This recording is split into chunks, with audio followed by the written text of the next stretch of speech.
शुरू करें। चलिए, आज हमारा लेक्चर नंबर कौन सा है?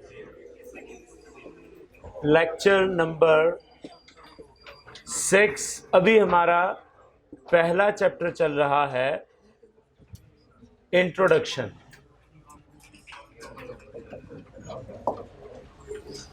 अच्छा जी, हमने इसमें कुछ बुनियादी टर्म्स जो हैं वो डिस्कस कर ली।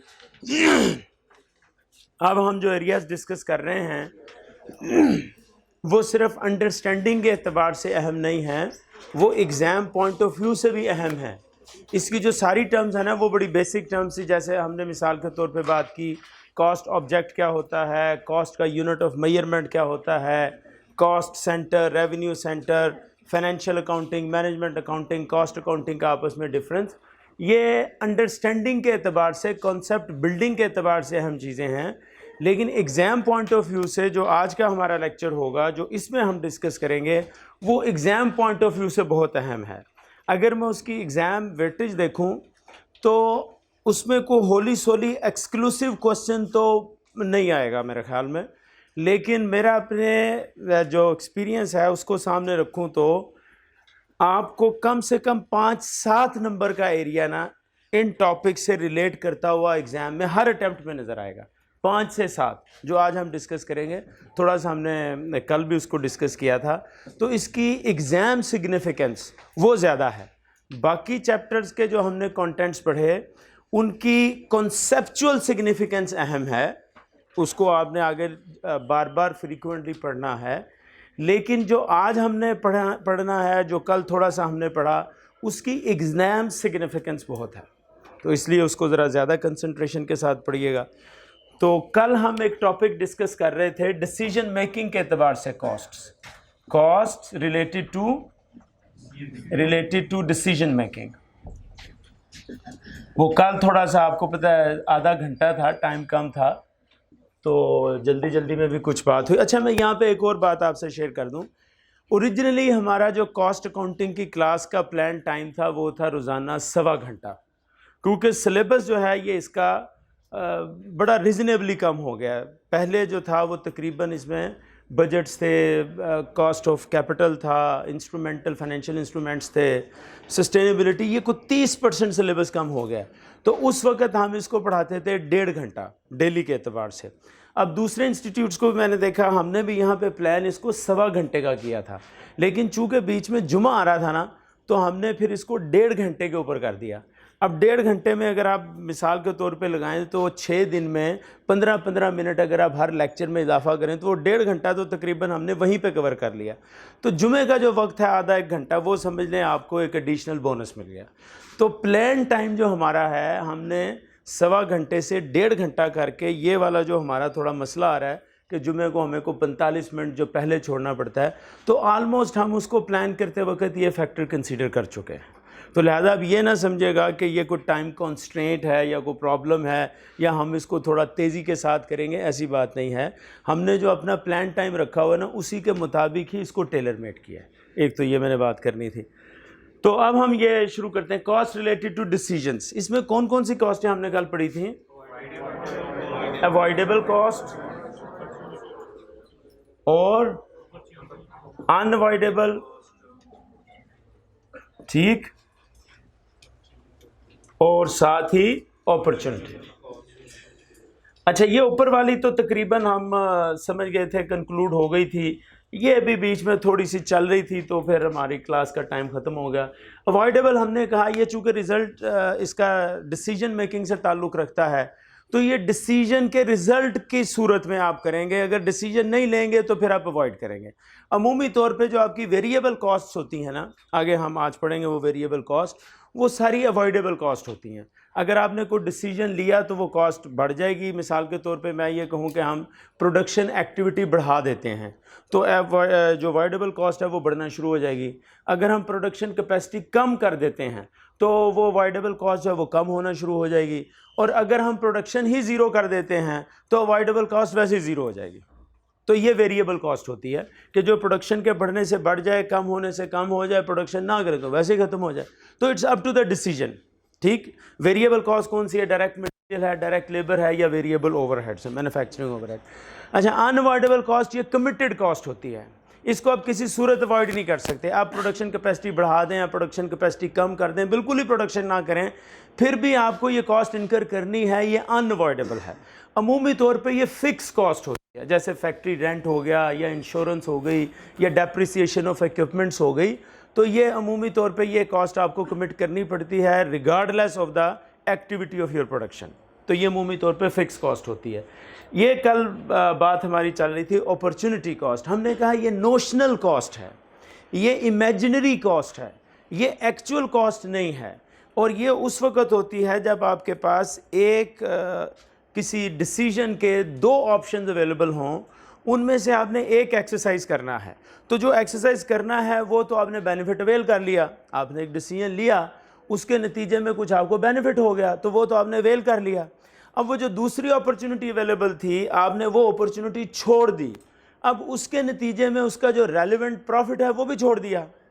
ठीक, तो ये प्रॉफिट छोड़ना को एक्सक्यूज मी कॉस्ट इनकर करना नहीं है, ये एक इमेजिनरी है कि इसके नतीजे में हमने ये समझने लॉस बियर किया। समझने की बात है कि हमने ये लॉस बियर किया। जैसे कल एक बात हो रही थी, हमने वो मिसाल में पढ़ा था कि आपने अगर रेवेन्यू फ्रॉम चेयर्स है तो वो से 1800 था, ऐसे ही था, और रेवेन्यू फ्रॉम टेबल जो था वो था 1200 था। ठीक, अब हमने कहा it is a benefit forgone, आपने जो बेनिफिट छोड़ दिया। अब मैं मिसाल के तौर पे कहूं, हमने ये बेनिफिट ऑप्ट किया, हमने ये अपॉर्चुनिटी ली, तो आपने कहा रेवेन्यू अवेल्ड, रेवेन्यू रिसीव्ड। ठीक, आपने कहा 1800।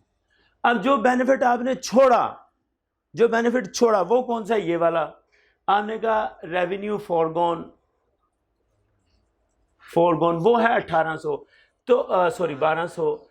इनफैक्ट ये अपॉर्चुनिटी कॉस्ट है, ये अपॉर्चुनिटी कॉस्ट।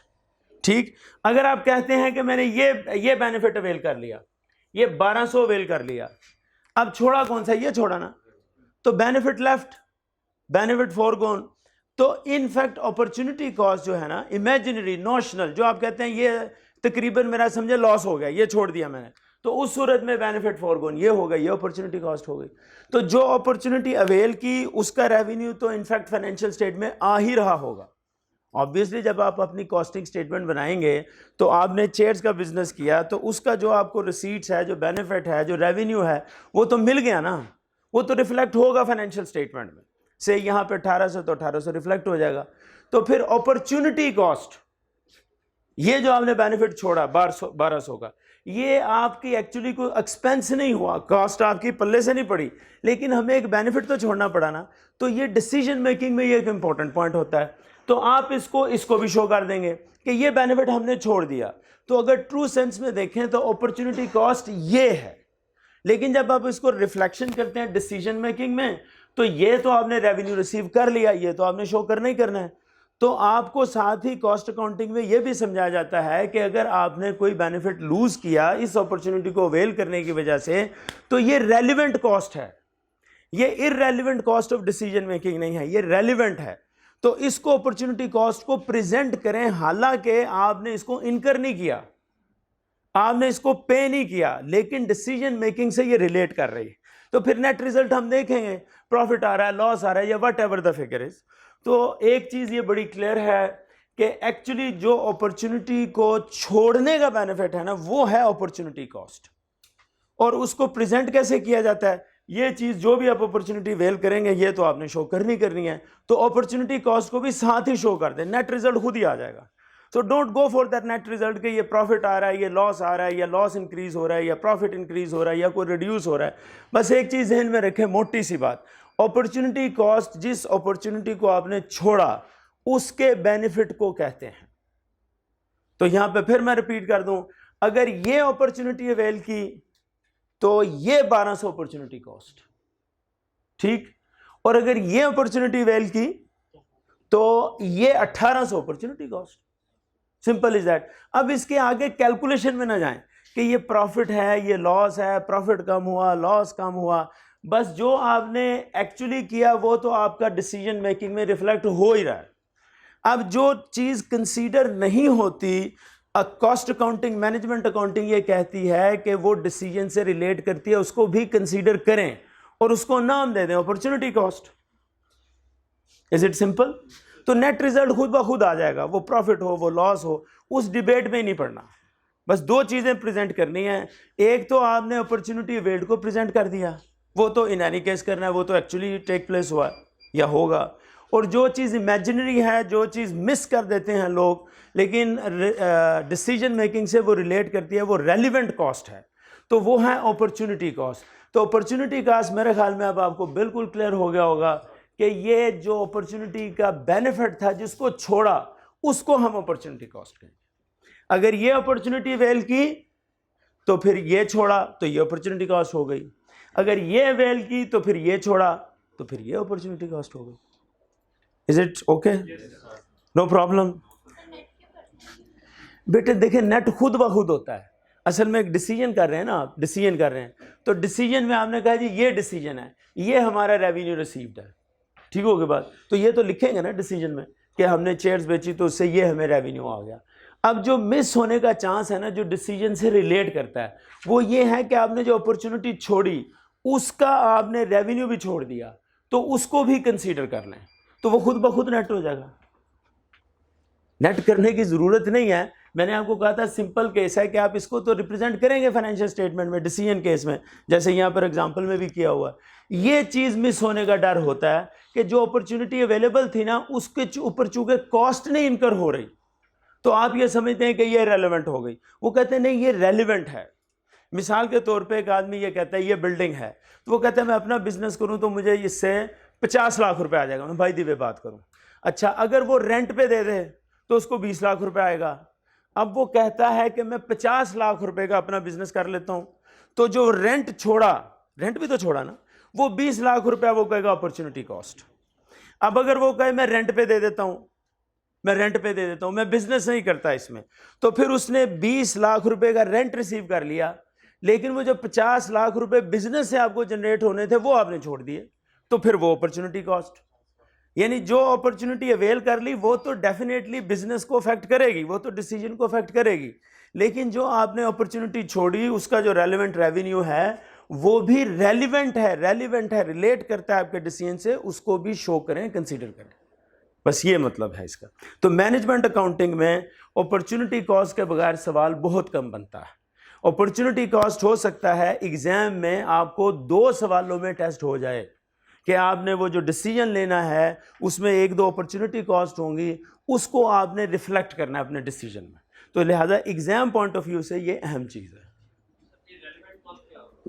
रेलिवेंट कॉस्ट जो डिसीजन से रिलेट करे वो रेलेवेंट है, जो ना रिलेट करे, जैसे मिसाल के तौर पे हमने कहा फिक्स कॉस्ट वो रिलेट नहीं करती। जैसे ये एसी लिया, डेप्रिसिएशन अब इसकी, वो तो इन एनी केस आनी है। हम डिसीजन करते हैं इसमें छोटी क्लास पढ़ानी है, हम डिसीजन करते हैं इसमें बड़ी क्लास पढ़ानी है, फुल कैपेसिटी के ऊपर वाली क्लास इधर लगानी है या हाफ कैपेसिटी वाली क्लास लगानी है, तो डिसीजन जो मर्जी लें। आपने एसी को ऑन कर दिया, अब इसमें 1 स्टूडेंट बैठ जाए, हम कहें जी 10 बिठाने हैं, 20 बिठाने हैं, 30 बिठाने हैं, तो वो उसकी डेप्रिसिएशन पड़ रही है, वो regardless of your activity level. तो ये इररेलेवेंट है। आप डिसीजन 10 का करो, आप 20 का करो, आप 100 का करो, इट इज इररेलेवेंट, ये तो पढ़नी ही पढ़नी है। तो ये होती है relevant cost and irrelevant cost. अमूमी तौर पे जैसे मैंने आपको कहा, वेरिएबल कॉस्ट जो होती हैं वो रेलिवेंट होती हैं, जो डिसीजन की सूरत में कभी बढ़ जाएं कभी कम हो, डिसीजन ना लें तो वो इनकर ही ना हो, ठीक। लेकिन इररेलेवेंट कॉस्ट वो होती हैं जैसे पास्ट कॉस्ट कुछ हो गई, अभी हम यहाँ पे मजीद उसको बात करेंगे, वो पास्ट कॉस्ट हो गई या कमिटेड कॉस्ट हो गई या फिक्स कॉस्ट हो गई, आप डिसीजन जो मर्जी लें वो इनकर करेंगे। Is it okay? डिटेल्स अभी इसके आएंगे, एग्जाम पॉइंट ऑफ व्यू से बड़ा अहम है ये जी। अपॉर्चुनिटी अगर हमारे तो अपॉर्चुनिटी जिसमें पता चल रहा है कि ये इसमें लॉस में है, तो अगर हम वो अवेल नहीं करते ये भी अपॉर्चुनिटी लॉस में आएगा। जो अवेल नहीं करेंगे ना, बस ये ज़हन में रखें, उससे अगर कोई बेनिफिट है, हाँ वो चाहे प्रॉफिट चाहे लॉस, वो खुद ब खुद नेट हो जाएगा। आपने जो अपॉर्चुनिटी अवेल नहीं की उसका जो बेनिफिट छोड़ा, बस वो opportunity cost, simple is that. देखें अमूमन ये एक जैसी कॉस्ट हैं, यहाँ पे आगे डिस्क्रिशनरी भी आएगी, रेलिवेंट कॉस्टें भी आएंगी, ये मुख्तलिफ एस्पेक्ट से एक ही बात को डिफरेंट एंगल से करने वाले, ऑलमोस्ट सेम है, ऑलमोस्ट सेम। और कोई सवाल? सर इट मीन्स कि जब तक डिसीजन ना लिया जाए तब तक कोई भी जो भी कॉस्ट है ये अपॉर्चुनिटी कॉस्ट कोई अवॉइडेबल है। ऑब्वियसली ये डिसीजन के नतीजे में ही होनी है। आपको डिसीजन लेंगे तो फिर वो कॉस्ट इनकर होगी। के बाद अवॉइडेबल कॉस्ट खत्म हो जाता है। जी डेफिनेटली जी प्लीज़। जो अवॉइडेबल कॉस्ट है उसमें हमें जो है ऑप्शन होंगे, वो अवॉइडेबल एक ही हमारे पास होगी कॉस्ट, चाहे हम उसको डिसीजन करके इनकर कर लें चाहे ना करें। और अपॉर्चुनिटी में ऐसे होगा कि हमारे पास हमेशा ऑप्शंस होंगे, उसमें से कोई एक अवेल करेंगे तो वो अपॉर्चुनिटी। जी देखें, इसके आगे हम आगे ज़रा ज़्यादा डेप्थ में जाएंगे ना तो फिर ये चीज़ें थोड़ी सी और हमारे सामने मुख्तलिफ एंगल्स के साथ आएंगी। तो अभी मेरे ख्याल में इसको यहीं पे रखें। इसको अगर हम कहें ना पूरा डिटेल में पढ़े तो अगले चैप्टर्स में डिसीजन मेकिंग में बड़ी डिटेल में आनी है। इसमें बड़े बड़े 20-20 नंबर का सवाल होता है। तो ये इंशाल्लाह let these things to come in their own time. अभी सिर्फ आपको एक इंट्रोडक्शन दिया जा रहा है। अभी अल्लाह ने चाहा तो ये बड़ी डेप्थ में जाके डिस्कस होंगे। एक मेरे ख्याल में रीजनेबल अंडरस्टैंडिंग हो गई है कि अपॉर्चुनिटी कॉस्ट होती क्या है। बहुत सिंपल सी बात, जो अपॉर्चुनिटी छोड़ी बस उसका जो आपने बेनिफिट छोड़ा वो अपॉर्चुनिटी कॉस्ट। नोशनल है, इमेजिनरी है, एक्चुअल नहीं। सर आपने अवॉइडेबल तय किया, अगर आप किसी की प्रोडक्शन ही रोक देते हैं तो अवॉइडेबल में आ गया।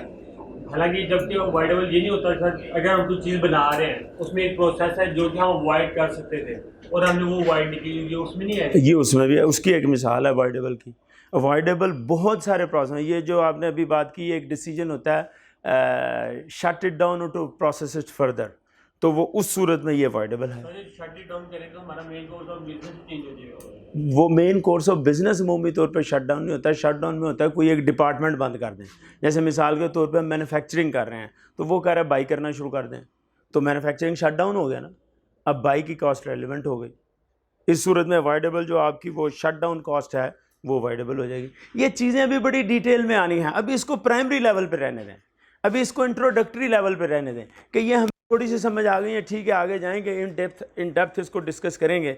तो ये जो हमारी बेसिक अंडरस्टैंडिंग है ना, ये इंशाल्लाह उस वक्त हमें फ़ायदा दे देगी। और अभी चीज़ों को ना एक दूसरे के साथ रिलेट ना करें, ये बड़ी प्री मेच्योर अप्रोच होगी कि इस जगह ये कॉस्ट ये होती है, दूसरी जगह क्या होगी, तीसरी जगह क्या। It's a good sign that you are absorbing whatever being delivered. It's a good sign. I always appreciate arguments and debates. लेकिन अभी ये थोड़ा सा ना अर्ली है, इट्स बिट अर्ली। तो ये चीज़ें आगे जाके बड़ी डिटेल में डिस्कस होनी है। अभी चीज़ों को क्रॉस मैच भी नहीं करना, बस उसकी एक जनरल अंडरस्टैंडिंग लेनी है, फिर हमने आगे बढ़ना है। और फिर ये चीज़ें अपने टाइम पे हर चैप्टर में बहुत ज़्यादा डेप्थ में इंशाल्लाह डिस्कस होंगी। चलें आगे शुरू करें। अच्छा, एग्ज़ाम पॉइंट ऑफ व्यू से अब एक और इम्पोर्टेंट एरिया आ रहा है, मैं उसके ऊपर पहले आता हूँ, फिर उससे रिलेट करके हम दूसरी चीज़ें करते हैं। अच्छा जी, नेक्स्ट में हमारे आपको नज़र आ रहे हैं कॉस्ट के बिहेवियर्स। कॉस्ट का बिहेवियर से मुराद यहाँ पर यही होता है कि कॉस्ट इंक्रीज़ करेगी, कॉस्ट डिक्रीज़ करेगी, कॉस्ट ज़ीरो हो जाएगी, यही बिहेवियर से मुराद है। इसमें एक चीज़ आप यहाँ पे देख रहे हो, कंट्रोलेबल कॉस्ट, एक है अनकंट्रोलेबल कॉस्ट। वो कॉस्ट जो कंट्रोल की जा सके, जिसे आप कम या ज़्यादा कर सकें, वो कंट्रोलेबल हो गई। जिसको आप कम या ज़्यादा ना कर सकें, कंट्रोल ना कर सकें, आपको इनकर करनी पड़ेगी, वो अनकंट्रोलेबल हो गई। ये भी वो वेरिएबल और फिक्स को एक डिफरेंट एंगल से करने की बात है। जैसे हमने कहा कि अगर आपने प्रोडक्शन बढ़ानी है तो फिर वेरिएबल कॉस्ट आपको इंक्रीज़ करनी पड़ेगी। अगर आपने प्रोडक्शन कम करनी है तो फिर आपको वेरिएबल कॉस्ट भी आप कम कर सकते हैं, यानी कम या ज़्यादा कर सकते हैं, ये हमारी चॉइस के ऊपर है। तो ये सारी वेरिएबल कॉस्ट तकरीबन कंट्रोलेबल होती है। अच्छा, अनकंट्रोलेबल कॉस्ट कौन सी हो गई? जो फिक्स है। जैसे मैंने आपसे बात की, हमने एसी लिया तो इसकी डेप्रिसिएशन है, नीचे हमने वो जनरेटर रखा हुआ है, उसकी डेप्रिसिएशन है। अब आप जनरेटर एक दफ़ा चलाएं, उसमें आप 1 क्लास पढ़ा लें, उसमें आप 2 क्लासें पढ़ा लें, उसमें आप 10 क्लासें पढ़ा लें, वो 100 kVA का जनरेटर है, उसके ऊपर मोबाइल, उसके ऊपर जो भी पेट्रोल है, जो भी कॉस्टें हैं, ये सारी लगनी है। तो वो कास्टें आपकी रेलिवेंट कॉस्टें हैं, वो आपकी वेरिएबल कॉस्टें हैं, उनको आप कंट्रोल कर सकते हैं अपने डिसीजंस को चेंज करने के साथ। लेकिन कुछ कॉस्टें आपकी ऐसी होती हैं, मैं वेलकम करता हूँ, मेरे दोस्त आए हुए हैं यहाँ पे, तो उनको देखकर मैं मुस्कुरा रहा हूँ, आप समझें कि पता नहीं सर को क्या हो गया। तो जो आपकी फ़िक्स कॉस्ट होती है वो आपकी अनकंट्रोलेबल कॉस्ट होती है। जैसे मैंने आपको कहा कि आपने जनरेटर चलाना है, उसकी जो डेप्रिसिएशन आपको आ रही है, तो वो उस डेप्रिसिएशन को आप कंट्रोल नहीं कर सकते। 5 साल उसकी लाइफ है, तो उससे आप बेनिफिट जितना मर्जी उठाएं, जो मर्जी डिसीजन करें कि आप कहें 1 क्लास पढ़ाएं, 10 क्लासें पढ़ाएं, 20 क्लासें पढ़ा लें, तो उसकी डेप्रिसिएशन अनकंट्रोलेबल है। तो ये वेरिएबल और फिक्स को डिफरेंट एंगल से पढ़ाने की बात है। ठीक होगी बात।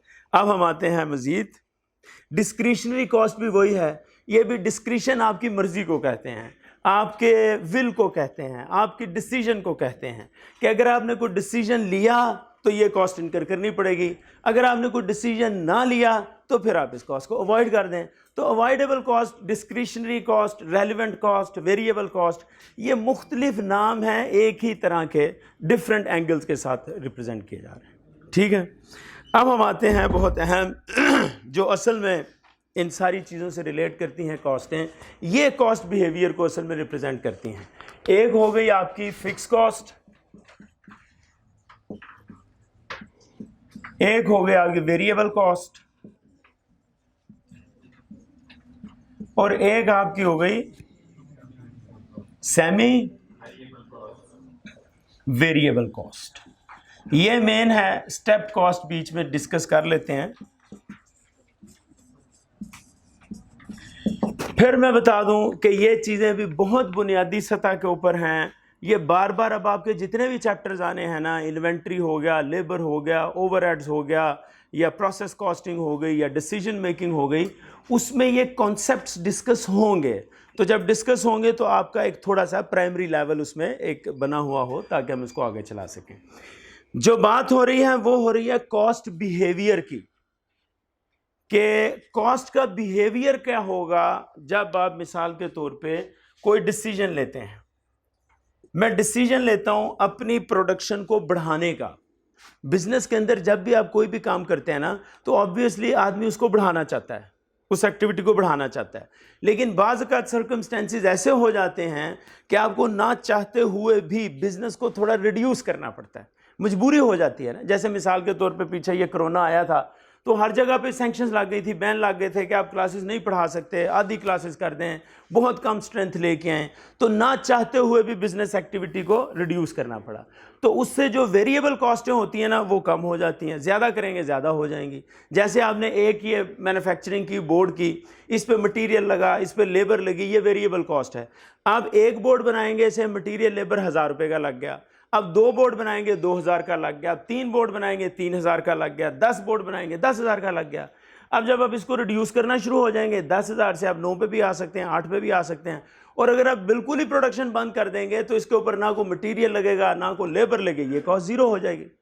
तो कॉस्ट का बिहेवियर वेरिएबल कॉस्ट का ये होता है कि ये एक्टिविटी लेवल बढ़ाने से बढ़ती है, इसका बिहेवियर ये है। और अगर आप एक्टिविटी लेवल रिड्यूस कर दें तो ये रिड्यूस हो जाती है, और अगर एक्टिविटी लेवल आप जीरो कर दें तो ये जीरो हो जाएगी। लेकिन जो फिक्स कॉस्ट होती है, अभी हम उसकी डिटेल्स मुख्तलिफ मिसालें पढ़ेंगे, वो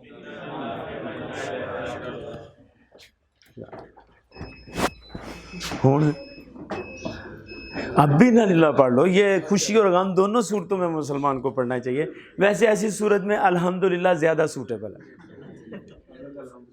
अच्छा जी, तो फिक्स कॉस्ट का बिहेवियर ये होता है कि ये एक्टिविटी लेवल से रिलेट नहीं करती, ये आपको इनकर करनी पड़ती है। एक्टिविटी लेवल बढ़ाएं फिर भी टोटल में फिक्स कॉस्ट उतनी ही रहती है, एक्टिविटी लेवल कम कर दें टोटल में फिक्स कॉस्ट फिर भी उतनी ही रहती है, एक्टिविटी लेवल जीरो कर दें फिर भी उतनी रहती है। जैसे रेंट ऑफ द बिल्डिंग है, मैं मिसाल के तौर पे, आप इसमें 1 क्लास पढ़ाएं, rent of the building same है। आप इसमें 2 पढ़ा लें, 10 पढ़ा लें, 20 पढ़ा लें, बिल्कुल ना पढ़ाएं। बिजनेस नहीं आप बंद कर रहे, बिजनेस ही बंद कर रहे किसी वजह से। जैसे पीछे कई छुट्टियां हो गई थी, कई महीनों की 2-2, 3-3 महीनों की छुट्टियां हो गई थी, तो बिल्कुल ही एक्टिविटी लेवल फिजिकल क्लासेस का जीरो हो गया था। लेकिन रेंट तो पे करना पड़ना था ना, आपने बिल्डिंग रिटेन की हुई है तो रेंट तो आप पे करेंगे। तो फिक्स कॉस्ट का बिहेवियर ये होता है कि फिक्स कॉस्ट ये रिगार्डलेस ऑफ एक्टिविटी लेवल होती है, whether you increase your activity, you decrease your activity, और you finish your activity, bring it down to zero, reduce to zero, even then you have to incur। तो इसका behaviour ये है, in total it does not change with the change in activity level।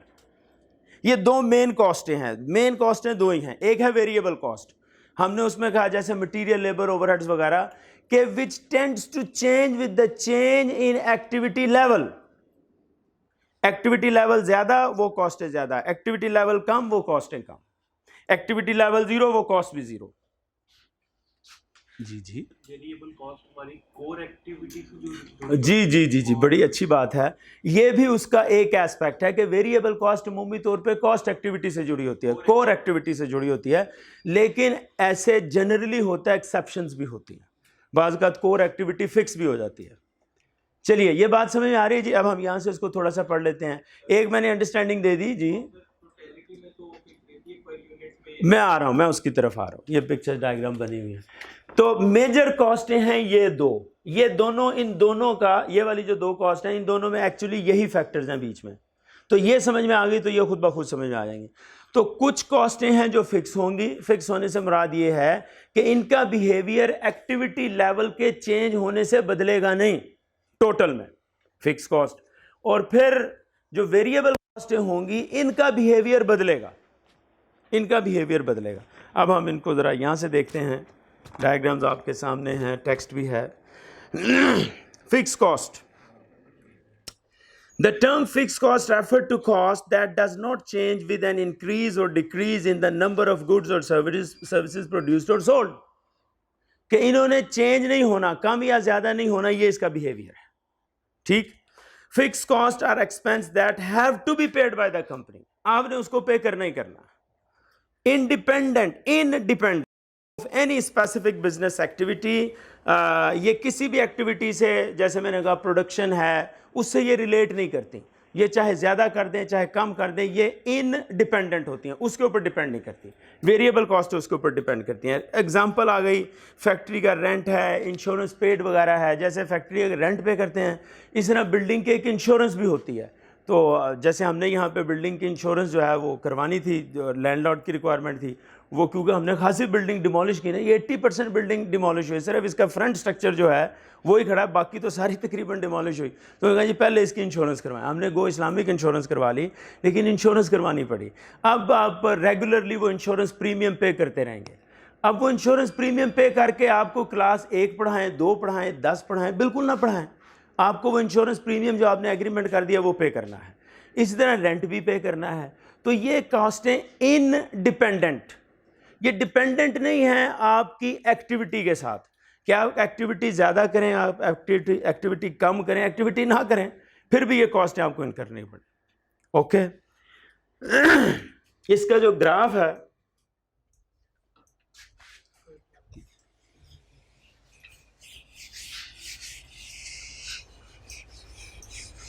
ये fix cost का graph आपके सामने बना हुआ है। फिक्स्ड कॉस्ट, यहां पर आउटपुट है एक्स एक्सिस पे, आउटपुट, यहां पर उसकी अमाउंट है रुपीस। फिक्स कॉस्ट जैसे रेंट ऑफ द बिल्डिंग है, एक भी स्टूडेंट ना पढ़ाएं तो आपको जीरो के ऊपर, यानी आउटपुट या एक्टिविटी लेवल जीरो है, वो एक डेफिनेट कॉस्ट है। ऐसे मैं मिसाल के तौर पे बात कर रहा हूं, let's take it as a 2 million, pay करनी है। 0 स्टूडेंट है, अब वो फिर भी पे करनी है। एक क्लास में 100 स्टूडेंट बिठा लें फिर भी उतनी है, 2 क्लासें ऐसी पढ़ा दें, 10 क्लासें ऐसी पढ़ा दें, फिर भी उतनी है। तो in total fix cost remain same, total fix cost, ये इसका बिहेवियर है, ये इसका बिहेवियर है, रिमेन सेम। देखें आउटपुट एक्टिविटी लेवल जितना मर्जी कम हो जाए, जितना मर्जी ज्यादा हो जाए, ये 0 से ही इतनी है। तो total cost, total fix cost, ये बात ध्यान में रखिएगा, total fix cost does not change with the change in output और एक्टिविटी। ये प्रोडक्शन के साथ, एक्टिविटी के साथ, आउटपुट के साथ बिल्कुल रिलेट नहीं करती, टोटल फिक्स कॉस्ट। ठीक हुई बात? अच्छा, अब एक और ग्राफ यहां पर बना नहीं हुआ, आप इसको बना लीजिए। वो है आउटपुट इधर और ये है आपके रुपीस। ये मैं ग्राफ बना रहा हूं, ये था टोटल फिक्स कॉस्ट का ग्राफ। अब मैं ग्राफ बना रहा हूं पर यूनिट फिक्स कॉस्ट। ये है पर यूनिट फिक्स कॉस्ट।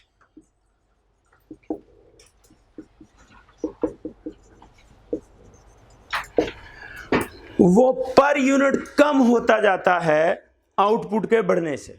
जैसे मिसाल के तौर पे मैंने कहा हम फैक्ट्री में ये वाइट बोर्ड्स बनाते हैं, फैक्ट्री रेंट पे ली। अब आप एक वाइट बोर्ड भी ना बनाएं तो आपको उसका जो रेंट है वो आपको देना पड़ेगा, चाहे 0 पे रखें एक्टिविटी लेवल, ठीक, और चाहे जितने मर्जी इसमें बैठ के वाइट बोर्ड बना लें, तो वो आपकी फिक्स कॉस्ट इन टोटल ये रिमेन फिक्स। लेकिन जब आप पर यूनिट के एतबार से बात करेंगे ना, पर यूनिट फिक्स कॉस्ट, तो वो कम होती चली जाएगी प्रोडक्शन के इंक्रीज होने के साथ साथ। आपने मिसाल के तौर पे एक व्हाइट बोर्ड बनाया तो फिर आपकी टोटल फिक्स कॉस्ट एक व्हाइट बोर्ड के ऊपर एलोकेट हो जाएगी। जब आप 2 बनाएंगे तो फिर वो जो टोटल फिक्स कॉस्ट है वो 2 पे डिवाइड हो जाएगी। अब 3 बनाएंगे तो टोटल फिक्स कॉस्ट 3 पे divide, total fix cost same रहेगी।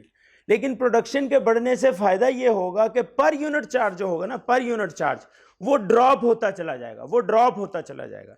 तो आपको यहां पे ये नजर आ रहा है, ये है पर यूनिट फिक्स कॉस्ट, ये है टोटल फिक्स कॉस्ट, ये रिमेन सेम।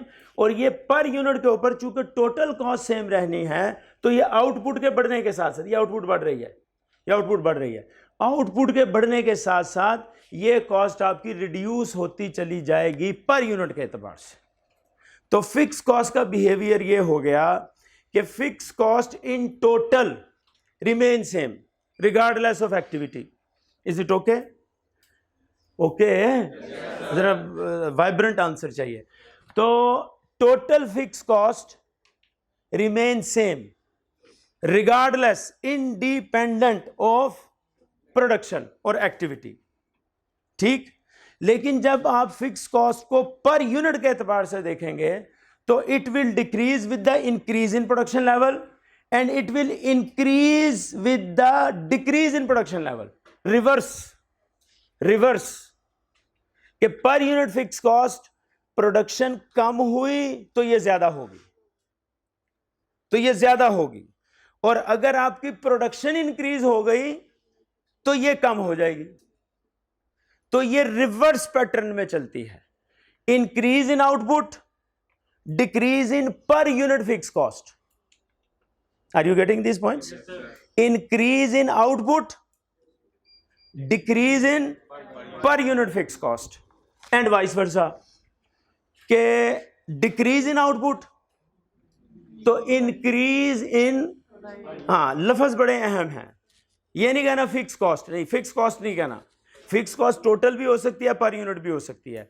आपने इसके बिहेवियर को अंडरस्टैंड करना है, ये पेपर पॉइंट ऑफ व्यू से बहुत अहम है। अगर मैं आपको ये कहूँ ना कि आपके से 10 सवाल आएंगे तो 10 के 10 सवालों में ये कॉन्सेप्ट आना है, और कम से कम अगर मैं इसके मार्क्स की बात करूंगा तो ये 10 से 15 के तो मार्क्स भी ले जाएगा। वेरिएबल का बिहेवियर पता होना और फिक्स का बिहेवियर पता होना, सारी कॉस्ट अकाउंटिंग इस बिहेवियर के गिर्द घूमेगी, सारी मैनेजमेंट अकाउंटिंग इस बिहेवियर के गिर्द घूमेगी। तो बिहेवियर 2 तरह से होगा, टोटल के एतबार से और होगा, पर यूनिट के एतबार से और होगा।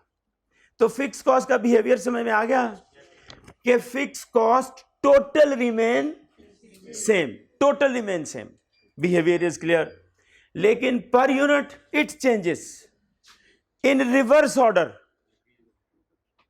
इंक्रीज इन प्रोडक्शन तो डिक्रीज इन, पूरी decrease in per unit fix cost. अच्छा, decrease in production, increase in per unit fix cost. Agree? बिल्कुल समझ में आ गया। ये कॉन्सेप्ट बड़े हैं। मैंने आपको बताया कि कॉस्ट अकाउंटिंग का शायद ही कोई सवाल हो मैनेजमेंट अकाउंटिंग का जिसमें ये वेरिएबल और फिक्स के बिहेवियर को आपको ना डील करना पड़े, very rare. Is it okay? Proceed जी प्लीज।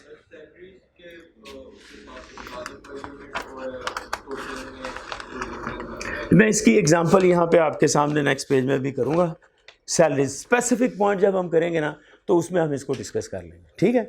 अभी आप जनरल बात, जैसे मैंने कहा रेंट मैंने आपको बता दिया, डेप्रिसिएशन, इंश्योरेंस मैंने अभी इस तक करें, जो मैं बता रहा हूँ अभी उसको जहन में रखें, उसको फर्दर एलैबोरेशन में हम ज़रा अगले वक्त में जाके करेंगे। अभी प्राइमरी लेवल ऑफ अंडरस्टैंडिंग को इंशाल्लाह इंश्योर करें, बाकी हम देखते हैं।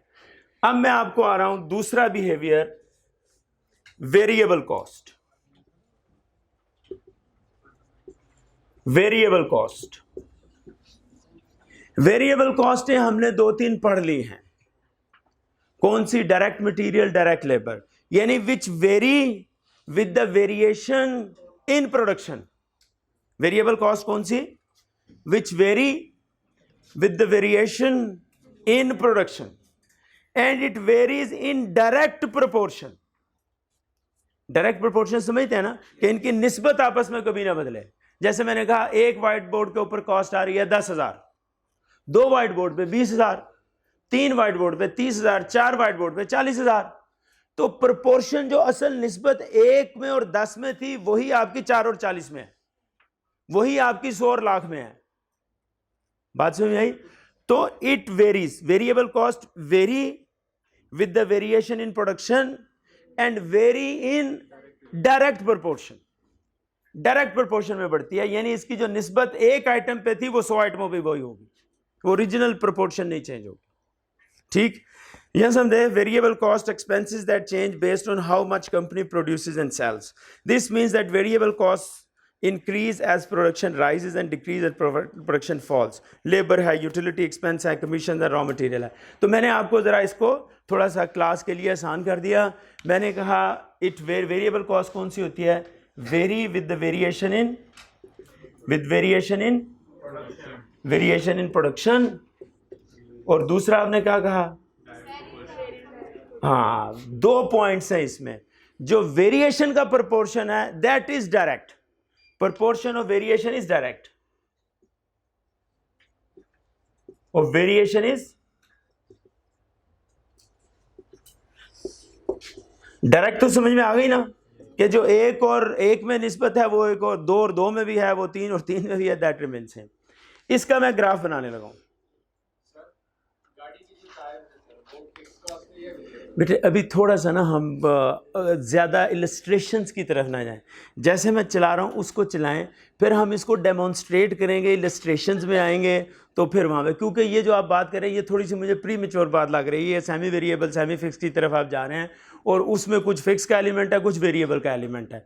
तो अभी आप इसको ये समझें जो मैं समझा रहा हूँ। आसान एग्जाम्पल से मैं शुरू कर रहा हूँ और फिर मेच्योर एग्जाम्पल्स की तरफ हम जाएंगे, मेरे साथ साथ चलें। अच्छा जी, वेरिएबल कॉस्ट, इधर आउटपुट, इधर रुपीज। ठीक, अब हम बात करते हैं टोटल की। पहले भी हमने फिक्स की, पहले टोटल की बात की, फिर पर यूनिट। अच्छा, टोटल इसका, ये आपको यहां पर जो ग्राफ नजर आ रहा है, ये टोटल वेरिएबल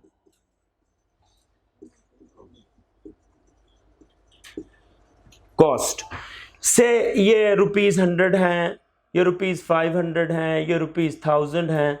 तो हर एक यूनिट के साथ ये डायरेक्ट प्रोपोर्शन में बढ़ती चली जाएगी। ये यूं होगी, ये यूं होगी, ये यूं होगी। जब आप आउटपुट और रुपीस को मिलाएंगे तो ये पॉइंट्स बनेंगे। जब आप इन डॉट्स को मिलाएंगे तो ये इस किस्म का कर्व बनेगा। ठीक होगी बात? ये कौन सा कर्व है? ये है टोटल वेरिएबल कॉस्ट। तो टोटल वेरिएबल कॉस्ट जो होती है that tends to increase in direct proportion. Total variable cost tends to increase और decrease with the change in variation of output. तो आउटपुट की वेरिएशन जो है वो अगर कम होगी तो ये भी कम की तरफ जाएगी, टोटल ज्यादा होगी तो ये ज्यादा की तरफ जाएगी। तो that varies with the variation in output और production. If production increases it will increase in direct proportion. If it decreases, it will decrease in direct proportion. ये कम हो जाएगी। तो total varies. It may increase, it may decrease. And proportion of decrease increases direct. ये हो गई total variable cost. अब मैं यहां पे एक और ग्राफ बनाने लगा हूं। वो बुक में नहीं, सारी चीजें बुक में नहीं दी जाती भाई, क्लास में थोड़ा सा एडिशनल टच रखा जाता है। आउटपुट, ये रुपीस। अब मैं भला कौन सी बात करूंगा, आप सोच के बताएं, आप प्रोसीड करें मेरे साथ। अब मैं क्या बात करने जा रहा हूं? मैं पर यूनिट की बात करने जा रहा हूं। पर unit variable cost interestingly remain same, constant variable cost per unit. 1 पे भी उतनी, 2 पे भी उतनी, 3 पे भी उतनी, यानी पर यूनिट के एतबार से कह रहा हूं, पर यूनिट। 1 पे मिसाल के तौर पे 100, 2 पर 200, 3 पर 300, 4 पर 400, तो पर यूनिट तो 100 ही रही ना। आप 1 यूनिट बनाए, 2 बनाए, 3 बनाए, 4 बनाए, 10 बनाए, 100 बनाए। अब जिस स्टेज पर जाकर पर यूनिट कैलकुलेट करेंगे तो पर यूनिट आपकी वो सेम रहेगी, वो चेंज नहीं होनी। ये सपोजिशन है, वेरिएबल कॉस्ट के अंदर ये एक इंप्लाइड अजम्पशन है। वो प्रैक्टिकली ये बाज़ ऐसे नहीं होता कि आप इकट्ठा मटेरियल खरीद लें तो हो सकता है आपको जब आप 10 यूनिट के ऊपर जाएं तो थोड़ा सा सस्ता पड़ जाए, जब आप 20 यूनिट का मटेरियल खरीदें तो प्रैक्टिकली हो सकता है थोड़ा सा ये और सस्ता पड़ जाए। ऐसे होता है, प्रैक्टिकली इट हैपन्स। लेकिन वेरिएबल कॉस्ट की कुछ अजम्पशंस हैं जिन मफरूज़ों के बगैर हम आगे नहीं बढ़ेंगे। ये तयशुदा असूल है। मैंने कहा कॉस्ट अकाउंटिंग में कुछ असूल होते हैं, कुछ असूल होते हैं। ये उन असूलों में से एक है कि वेरिएबल कॉस्ट आपने वो समझनी है जो डायरेक्ट प्रोपोर्शन से बढ़े, और इसमें जो अदर फैक्टर्स हैं ना, जैसे बल्क क्वांटिटी परचेज कर लें तो हो सकता है रॉ मटेरियल की कॉस्ट कम हो जाए, इसको हम यहां पर अस्यूम नहीं करेंगे। इसको कहते हैं आइसोलेटेड अजम्पशन, कि इसको आइसोलेट करें, इसको भी आइसोलेट करें, इसको भी। मसलन लेबर आप ठेका करते हैं, आप कहते हैं 10 पीस बनाने हैं, आप उसी लेबर को कहते हैं 100 पीस बनाने हैं, तो वो हो सकता है आपको थोड़ा थोड़ा डिक्रीज इंक्रीज कर दे। लेकिन जब आप वेरिएबल में जाते हैं तो अजम्पशन रखेंगे कि डिक्रीज इंक्रीज वो जो आप बल्क के साथ जोड़ के रखते हैं उसको आप साइड पे रखें, उसको कंसीडर नहीं करना। तो हर थ्योरी के कुछ ना प्रिजम्पशंस होते हैं, फिर उसकी एक्सेप्शंस भी होती हैं। अभी हम एक्सेप्शंस के ऊपर नहीं जा रहे, अभी हम उसकी प्रीजम्पशंस यानी प्री एज्यूम्ड, पहले से तयशुदा चीजें। इज इट ओके जी? तो दो, ये मेजरली दो समझनी आपने, ये समझ में आ गई आपको। आप समझ लो कॉस्ट अकाउंटिंग का आपको बहुत अहम हिस्सा आपको समझ में आ गया, जो खाली कॉन्सेप्चुअली अहम नहीं है, वो एग्जामिनेशन के एतबार से बहुत अहम है। फिर मैं दोहरा दूं, हम पढ़ रहे हैं बिहेवियर्स ऑफ कॉस्ट। मेजर कॉस्टें बिहेवियर के एतबार से दो ही हैं। एक हो गई आपकी फिक्स कॉस्ट, यानी जो चेंज नहीं होनी, मिसालें 2-3 पढ़ ली और भी आ गए हैं जी के सामने। तो फिक्स कॉस्ट टोटल में सेम रहती है, वो प्रोडक्शन के इंक्रीज डिक्रीज होने से इंक्रीज डिक्रीज नहीं होती, लेकिन ये टोटलिटी की बात हो रही है, ठीक।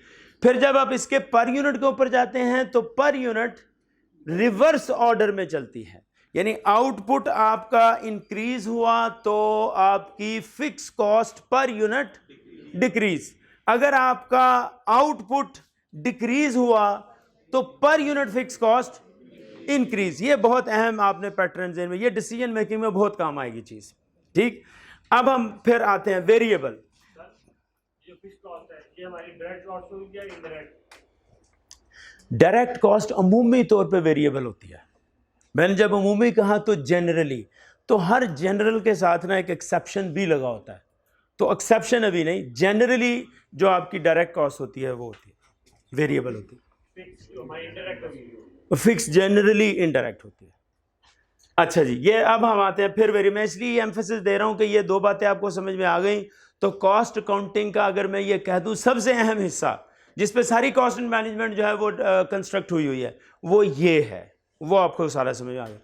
तो वेरिएबल कॉस्ट जो है ये टोटल में डायरेक्ट प्रोपोर्शन में इंक्रीज होती है और डिक्रीज भी होती है। Production increases it increases, it decreases तो इट डिक्रीजेज, ठीक, रिवर्स इंपैक्ट है। अच्छा, जो वेरिएबल पर यूनिट है, ये per unit her level of output पे सेम रहनी है। 1 unit, 2 unit, 100 unit, 1000 unit, lakh unit. फिर मैं बता दूं बच्चों के ज़हन में डेफिनेटली बात आ रही है, सर बल्क के अंदर जाके कॉस्टें बदलती हैं।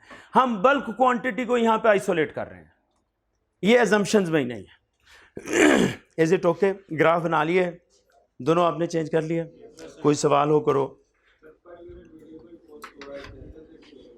देखें पर यूनिट वेरिएबल कॉस्ट, मैंने जैसे कहा इस बोर्ड को, मैंने सिंपल मिसाल रखी है, बनाने में आपको मटेरियल और लेबर मिलाकर 10,000 इनकर करने पड़ते हैं, ठीक। 2 बोर्ड बनाए तो 20,000, 3 यूनिट बनाए तो 30,000। तो जो आपकी पर यूनिट एक बोर्ड को बनाने में थी 10,000, वो 2 यूनिट को बनाने में भी पर यूनिट उतनी है 100 यूनिट को बनाने में भी पर यूनिट उतनी है, इज इट?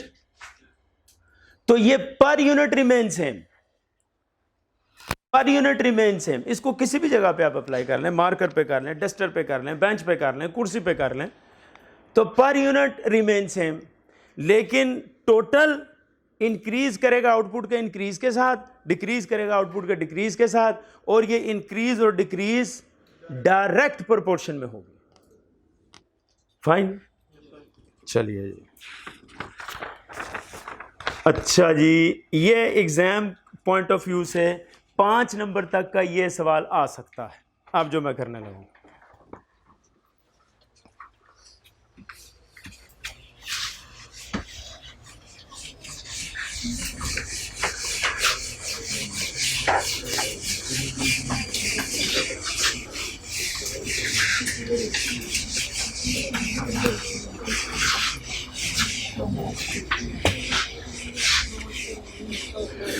हमने डिस्कस कर ली fix cost, primary level of understanding हो गया जी। हमने बात कर ली वेरिएबल कॉस्ट, बिगिनर्स के लिए जो थोड़ी सी इंट्रोडक्शन चाहिए वो हो गई। अब हम आगे आते हैं, एग्जाम में ये एक्सक्लूसिव क्वेश्चन भी आ सकता है और 5 नंबर तक का भी आ सकता है, वो है semi variable cost. Semi variable पहले हम पढ़ लेते हैं, यहां पे क्या लिखा हुआ है। A semi variable cost is a cost that contains both fixed and variable cost elements. इसमें फिक्स भी आएगा, इसमें वेरिएबल भी आ जाएगा, दो ही हैं। Fixed element of cost will be incurred repeatedly excuse me over time, वक्त के साथ साथ आपको मुस्तकिल खर्च करनी पड़ती है। while a variable element will only be incurred as function of activity volume, activity का वॉल्यूम जब बढ़ेगा तो ये भी लगेगी, नहीं बढ़ाएंगे तो ये लगाने की ज़रूरत ही नहीं है, कम होगा तो ये खुद ब खुद कम हो जाएगी। ये तो वेरिएबल का वैसे ही फीचर है, तो इसमें फिक्स का फीचर भी है, आपको वेरिएबल का फीचर भी है। तो इसकी मिसाल अमूमी तौर पे जो दी जाती है वो ज़रा आप ये नेक्स्ट पेज खोलिए, पेज नंबर 11।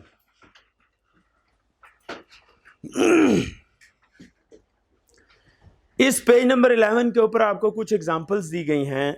फिक्स कॉस्ट ऊपर आपको नजर आ रही है, इंश्योरेंस इसको हमने डिस्कस कर लिया, आप इसकी डिटेल पढ़ लीजिएगा।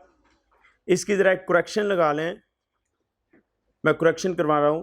फिक्स कॉस्ट इंश्योरेंस कॉस्ट में cost incurred to protect against events that could damage business property, no relationship to activity production and therefore these activities, ये थोड़ा स्पेलिंग का मिस्टेक हो गया, डू एक्टिव्स लिखा हुआ है, इसको लिखिए दीज एक्टिविटीज। समझ में आ गई जो मैंने करेक्शन करवाई। So and therefore these activities not very with the volume of units manufacture. Insurance की बात है, आगे लिखा हुआ है डेप्रिसिएशन पीएफ बिल्डिंग, तो ऑफ है।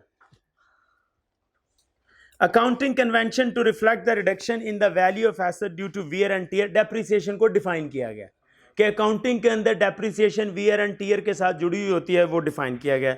नो रिलेशनशिप टू एक्टिविटी, इसका एक्टिविटी के बढ़ने कम होने से कोई ताल्लुक नहीं है, लिहाजा ये भी फिक्स है। इंटरेस्ट ऑन बोरोड मनी, आपने कैपिटल लिया, उसके ऊपर आप इंटरेस्ट पे कर रहे हैं, आगे आप प्रोडक्शन ज़्यादा करें, प्रोडक्शन कम करें, जो आपने कैपिटल लिया उसके ऊपर इंटरेस्ट तो पे करना पड़ेगा। Cost of money borrowed for the business, this cost generally does not change with the change in level of activity. Step cost अभी मैं पढ़ाता हूँ। वेरिएबल कॉस्ट आपने पढ़ ली, direct material, direct labour, direct expense. Cost of material, labour और expenses per unit of production is constant, per unit is constant, and as the units of production increases so does the cost, a direct relationship with the activity. वो बढ़ेगी तो ये बढ़ भी आ जाएगी, कम होगी तो कम भी हो जाएगी, डायरेक्ट रिलेशनशिप है। तीनों हमने पढ़ लिए हुए हैं। सेल्स कमीशन है, ये भी आपकी मैन्युफैक्चरिंग रिलेटेड कॉस्ट तो नहीं है, लेकिन बिजनेस रिलेटेड कॉस्ट है कि आप एक आदमी कहते हैं 2% ऑफ सेल्स हम आपको कमीशन देंगे। अब वो जितनी सेल करेगा हर यूनिट के एतबार से उसको 2% बढ़ जाएगा, जितनी कम सेल करेगा हर यूनिट के एतबार से उसका 2% कम हो जाएगा। तो the cost of rewarding sales person according to the sales volume they achieve has a direct relationship with the sale activity. लेकिन जहन में रखिएगा ये कॉस्ट रिलेटेड आइटम नहीं है, बिजनेस रिलेटेड आइटम है। मिसाल ये सही है कि रेलिवेंट है, वेरिएबल है, लेकिन मैन्युफैक्चरिंग कॉस्ट नहीं है। ठीक, सेलिंग कॉस्ट, सेलिंग कमीशन ये मैन्युफैक्चरिंग कॉस्ट नहीं है, नॉन मैन्युफैक्चरिंग कॉस्ट है। अब हम आते हैं सेमी वेरिएबल की तरफ। इसकी जो मिसालें यहाँ पे दी गई हैं वो आप समझ लें कि हमारे यहाँ भी कभी ऐसे होता था। Monthly telephone cost, electricity cost, ये पहले हमारे लैंड नंबर्स होते थे, आजकल तो मोबाइल है, उसमें थोड़ी सी मिसाल बदल गई है। या इलेक्ट्रिसिटी का बिल आता था तो होता ये था, जो लैंड नंबर होता था ना उसकी एक फिक्स कॉस्ट होती थी। आप एक टेलीफोन कॉल भी ना करें, आपको लैंड का वायर कनेक्शन लेने के लिए 500 पर मंथ देने हैं, ये कभी होता था 500 पर मंथ आपको देने हैं, ये फिक्स होती थी। फिर आप जितनी कॉल्स करेंगे ना, बिल बड़े सिंपल होते थे उस वक्त, यानी आप आसानी से बिल की अमाउंट कैलकुलेट कर सकते थे। अब तो बिल की कैलकुलेशन ही बहुत डिफिकल्ट हो गई हो, इतने सारे हेड्स उसके अंदर पड़े हुए हैं कि अच्छा भला कॉस्ट अकाउंटिंग पढ़ने पढ़ाने वाला आदमी भी बिल की कैलकुलेशन को समझने से कासर है। मैं थोड़ा सा सिंपल बात कर रहा हूँ, जो हमारे ज़माने में बल्कि 2000-2005 तक तो ये बात ऐसी होती थी कि आपका टेलीफोन का से बिल है तो उसके अंदर एक फिक्स एलिमेंट होता था कि लाइन रेंट, आपको लाइन का कनेक्शन दिया हुआ है तो आपको 500 रुपया तो देना ही देना है, एक कॉल भी ना करो। अब आप जितनी भी कॉल करो, एक कॉल के ऊपर से 5 रुपये पहले पड़ते थे, एक कॉल पे 5 रुपये, 2 कॉलें की हैं 10 रुपये, 3 कॉलें की हैं 15 रुपये, तो वो आपको कॉल्स बताते थे कि आपने महीने में 100 कॉल्स की हैं तो आपको पर कॉल के एतबार से इतने पैसे पड़े हैं। तो बिल मिलके दोनों का फिक्स्ड एलिमेंट 500 और कॉल एलिमेंट जो है वो वेरिएबल, टोटल बिल ही आ गया। बिल बड़ा आसान हो जाता था, आदमी कंट्रोल भी कर लेता था, क्योंकि जिस चीज़ को आप समझ जाते हैं ना तो उसको कंट्रोल करना आसान हो जाता है। जो आपकी समझ से ही बाहर हो, उसमें इतनी सारी चीज़ें पड़ी हों जो समझ में ना आए, तो जो समझ में नहीं आती उसको कंट्रोल क्या करेगा आदमी। ठीक, तो ये टेलीफोन का बिल था कि आपने अगर कनेक्शन ले लिया तो हर महीने आपको 500 रुपया फिक्स तो पड़ना ही पड़ना है। आगे इसका एक वेरिएबल एलिमेंट भी है। ठीक, वो वेरिएबल एलिमेंट यूं है, ये मैं जरा डॉटेड लाइन लगा देता हूं। ठीक, वेरिएबल एलिमेंट यूं है, ये वेरिएबल की है ना, ये वेरिएबल की है, ये फिक्स की है, टोटल के एतबार से हम बात करें, ये फिक्स की है। तो जो आपका ओरिजिनल ग्राफ बनेगा ना वो ये बनेगा, ये semi fix cost, semi variable,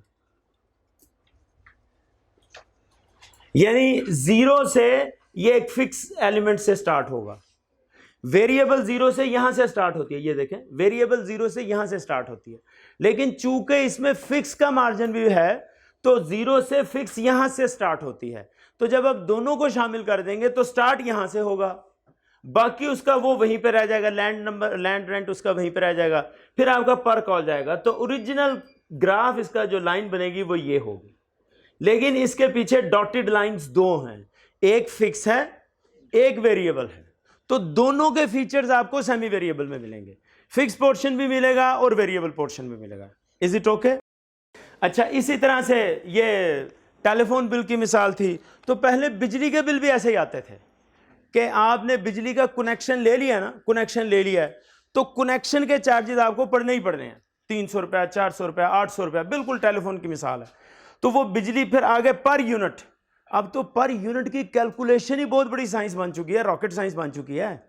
लेकिन उस वक्त पर यूनिट बड़ा आसान होता था, 2 रुपये पर यूनिट, 3 रुपये पर यूनिट, 4 रुपये पर यूनिट, तो बहुत आसान बिल होता था कि ये आपके कनेक्शन चार्जेस हैं और ये आपके पर यूनिट चार्जेस हैं। आप जितने आपने यूनिट कंज्यूम किए हैं उसके एतबार से आपको एक्सपेंस बढ़ जाएगा। तो ये टिपिकल मिसालें दी जाती हैं सेमी वेरिएबल के अंदर, लेकिन थोड़ी सी आउटडेटेड हैं, लेकिन समझने के एतबार से सही हैं। अगर आप कहेंगे आज के बिलों के ऊपर मैं इसको रख के समझाऊं तो वो शायद मुझे आप ही समझ नहीं है, तो मैं आपको क्या समझाऊंगा। आप देखो ना, कई लोग टीवी नहीं, मस्जिद का बिल आ रहा है और उसके अंदर भी वो टीवी के चार्जेस आ रहे हैं, तो इसलिए मैं उसको समझने समझाने से कासिर हूँ। आप यही मिसालें समझे जो आसान है। इज इट ओके जी? तो ये है, ये कैलकुलेशन आपको एक्सक्लूसिव क्वेश्चन के तौर पर भी एग्जाम में आ सकती है, और जो आपका नेक्स्ट वीक से टेस्ट शुरू होगा उसमें भी इसके ऊपर हमारा फोकस होगा, क्योंकि ये चीज़ स्टूडेंट को कंफ्यूज करती है। और मैं आपको बताऊं, जितने मर्जी सवाल उठा के देख लो, वेरिएबल का कॉन्सेप्ट टेस्ट होगा, फिक्स का कॉन्सेप्ट टेस्ट होगा, थोड़ा सा अगर उसको मुश्किल करेंगे तो उसमें सेमी वेरिएबल या सेमी फिक्स भी इसको कहते हैं, ये कॉन्सेप्ट भी टेस्ट हो जाएगा। तो एग्जाम पॉइंट ऑफ व्यू से अगर आप मुझे ये कहें कि ये वाली डिस्कशन सबसे अहम है तो ये गलत नहीं होगा, लेकिन इतनी मुश्किल नहीं है। What's your opinion? Is it difficult, very difficult, easy? नहीं, आवाज ऐसी मध्यम मध्यम है कि आप चाह नहीं रहे ऐसा कहना, लेकिन it is reasonably easy. It may be bit difficult, थोड़ी सी मुश्किल होगी, लेकिन यकीन मानिए इसके बगैर पेपर नहीं होता। आपको रीजनेबल अंडरस्टैंडिंग हो गई है? हाँ बस ठीक है जी। डेप्रिसिएशन के केस में जितनी ज़्यादा यूज़ होगी मशीन, उतनी ज़्यादा वेयर एंड टेयर नहीं होगी। जितनी मशीन ज़्यादा यूज़ होगी उतनी ज़्यादा वेयर एंड टेयर नहीं होगी। वेयर एंड टेयर, अच्छा हाँ, ये मशीनों पे भी एतबार करता है। बाज़ औक़ात जो मशीन की डेप्रिसिएशन होती है ना, उसको हम डिप्लीशन, अकाउंटिंग में कहते हैं डिप्लीशन, वो वेरिएबल हो जाती है कि जितनी मशीन 1 यूनिट पे कंज्यूम हुई है, 2 पे और ज़्यादा होगी, 3 पे और ज़्यादा होगी, क्योंकि उसकी प्रोडक्शन कैपेसिटी है। जैसे मिसाल के तौर पे आप एरोप्लेन्स को ले लें, जहाज़, ठीक, उन F-16 है, इसके एक ना आर्स हैं, फ्लाइंग आर्स। आपने जितने आर्स कंज्यूम किए उतनी उसकी लाइफ कम हो गई। एक है, 2 हैं, 3 है, पड़ा तो पड़ा, उसकी कोई डेप्रिसिएशन नहीं है। सॉफ्टवेयर्स की मिसाल ले लीजिए, तो इनकी डेप्रिसिएशन यूनिट्स के साथ बढ़ती है, यूनिट्स के साथ कम होती है। तो वहां पर ये फिर फिक्स से निकल जाएगा, वो वेरिएबल में चला जाएगा। यानी वेरिएबल और फिक्स की नेचर को देख के आपने डिसीजन करना है कि क्या ये, जैसे डेप्रिसिएशन मैंने आपको बताया F-16 की डेप्रिसिएशन है, फ्लाइंग आवर्स के साथ है। वो कहेगा जी 10 फ्लाइंग आवर हुए, आप कहेंगे इसको से टोटल इतने थे, टोटल पे से 10,000 आवर्स इसने फ्लाई करना था, 10 आवर फ्लाई कर लिए, 10,000 से डिवाइड करके 10 पे मल्टीप्लाई कर दें। 1,000 आवर फ्लाई किए, 10,000 से डिवाइड करके 1,000 के साथ मल्टीप्लाई कर दीजिए, तो ये वेरिएबल के फीचर में चला गया। अब ये फिक्स के फीचर से निकल ही गया। रीज़न ये कि पीछे साइंस वही है कि अगर तो प्रोडक्शन के या एक्टिविटी के इंक्रीज़ होने से ये भी इंक्रीज़ होती है, और डिक्रीज़ होने से ये भी डिक्रीज़ होती है, और डायरेक्ट प्रोपोर्शन में होती है, तो फिर आप इसको वेरिएबल कहें। फिर खाली वो जो स्टेटमेंट गिवन है कि ये डेप्रिसिएशन है, तो डेप्रिसिएशन फिर यहाँ पर आके अपने मोड को चेंज कर गई। तो मोड अगर उसका फीचर उसका वेरिएबल वाला आ गया तो फिर ये वेरिएबल हो जाएगी।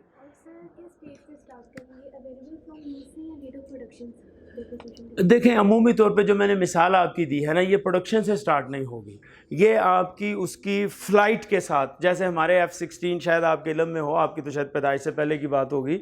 ये F-16 बड़ा मशहूर जहाज़ है ना, ये आपका नहीं, ये तकरीबन पाकिस्तान ने 78 में इनसे, अमेरिका से इसका एग्रीमेंट कर लिया था, तो ये जाकर रिलीज़ हुआ इन 2000s। तो 20-22 साल ये हमारा क्लैश ही, कॉन्फ्लिक्ट ही चलता रहा अमेरिका के साथ। उन्होंने हमें जहाज़ नहीं दिए। फिर जब दिए तो इसका ये मतलब नहीं था कि वो सारे के सारे डेप्रिसिएट हो गए हैं, मतलब ये था फ्लाइंग आवर्स इसके ज़ीरो हैं। आप जब से फ्लाई करना शुरू करेंगे ना, तो फिर ये आप उसकी डेप्रिसिएशन चार्ज कर लें। तो वो प्रोडक्शन के साथ नहीं थी, वो फ्लाइट आवर्स के साथ थी। हालांकि 22 साल बाद हमें तकरीबन थे लेकिन स्टिल उनका यूज़ वैलिड था फ्रॉम डेट ऑफ यूज़। लेकिन फिर मैं कह रहा हूँ ये थंब रूल नहीं है। कॉस्ट अकाउंटिंग के अंदर मैंने कहा था प्रिंसिपल्स बहुत कम होंगे, ये आपको सिचुएशन के साथ चीज़ों की सेंस को अप्लाई करना पड़ेगा। जैसे वेरिएबल और फिक्स की सेंस को देखें उसकी सिर्फ स्टेटमेंट को, word depreciation is not sufficient to say is it variable और इज इट फिक्स, तो you have to describe certain other features, situations. तो फिर आप अगर वो सेंस लगाएंगे ना, तो फिर आपको वो चीज़ें आसान हो जाएंगी। जैसे हमने यहाँ पर एक और सेंस की भी बात की थी कि वेरिएबल कॉस्ट होती है वो जो कंप्लीटली, और दूसरा लफ्ज़ क्या था, कन्वीनियंटली, कंप्लीटली कन्वीनियंटली ने एक्चुअली उसको वेरिएबल किया था, और जहाँ से कंप्लीटली कन्वीनियंटली निकल जाता है तो वो फिर वो वेरिएबल से भी निकल जाती है। तो खाली आप ये कहें मेयर स्टेटमेंट या nature of item is not sufficient to say और टू डिसाइड, लेकिन आपको you have to know the sense and spirit attached with that concept.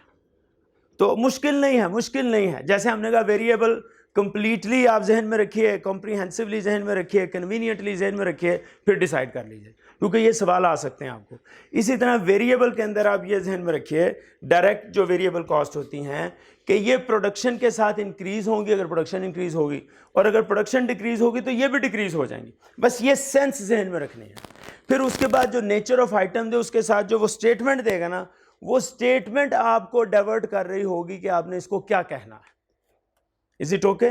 लिहाजा मैंने आपको कॉन्सेप्ट दिया है, उसके बाद इंशाल्लाह ये चीजें प्रैक्टिस में आती चली जाएंगी। जी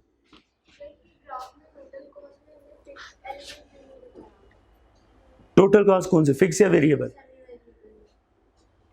फिक्स एलिमेंट ये आ गया ना बेटे, ये आ गया, ये यहां से शुरू हो रही है, ये एक्चुअली ग्राफ यहां से शुरू हो रहा है, ये तो मैंने डॉटेड लाइन सिर्फ आपको समझाने के लिए, फिक्स यहां से शुरू हो रहा है, यहां से नहीं, यहां ये फिक्स आ गया। अच्छा जी, अब है वो सवाल जो एग्जाम पॉइंट ऑफ व्यू से भी बहुत अहम है। देखिए कॉस्टें सेमी वेरिएबल में भी कितनी तरह की हैं? Semi variable comprised of fix and variable. तो बेसिकली कॉस्टें दो ही हैं, कॉस्टें नहीं बदली, फिक्स और वेरिएबल। तो जब आपको क्वेश्चन में कोई ऐसी कॉस्ट आ जाए जो सेमी वेरिएबल हो, तो आपका सबसे पहला काम होगा इसको स्प्लिट करना कि इसमें वेरिएबल एलिमेंट कितना है और इसमें फिक्स एलिमेंट कितना है। फिर वेरिएबल को वेरिएबल में ले जाएंगे, फिक्स को फिक्स में ले जाएंगे। जो कॉस्ट आपको पेपर में आएगा ना सवाल वेरिएबल कुछ तो स्टेट ही वेरिएबल गिवन होंगी, कुछ फिक्स स्टेट गिवन होंगी, तो उसमें तो आपको कोई फड्डा नहीं। जहां पर प्रॉब्लम आएगी वो एरिया होगा सेमी वेरिएबल, कि वो कहेगा इसमें फिक्स भी है इसमें वेरिएबल भी है। तो आपने एक काम करना है, आसान काम है, अभी आप कैलकुलेशन करेंगे तो इट इज़ वेरी इजी। आपने उसको स्प्लिट करना है वेरिएबल और फिक्स में। जो वेरिएबल है वो वेरिएबल में ले जाओ, जो फिक्स में है वो फिक्स में ले जाओ। और कॉस्टें आपकी दो ही रही, वेरिएबल और फिक्स, तीसरी कोई नहीं आई। यानी सेमी वेरिएबल इटसेल्फ कुछ खुद से नई चीज नहीं है, ये उन दोनों को जमा कर दें तो ये सेमी वेरिएबल सेमी फिक्स बन जाती है। तो उसमें से वेरिएबल को वेरिएबल में ले जाओ और फिक्स को फिक्स में ले जाओ। तो कॉस्ट तो आपकी दो ही रही, वेरिएबल और फिक्स। तो जहां पे इनका मजमुआ आया वहां पे हमने इसको सेपरेट कर लिया। अब वो जो सेपरेट करना है उसका जो बेस्ट एवर मेथड है कॉस्ट में यूज होता है वो है हाई लो मेथड। बहुत शुक्रिया, रोजे की प्रैक्टिस ही सही।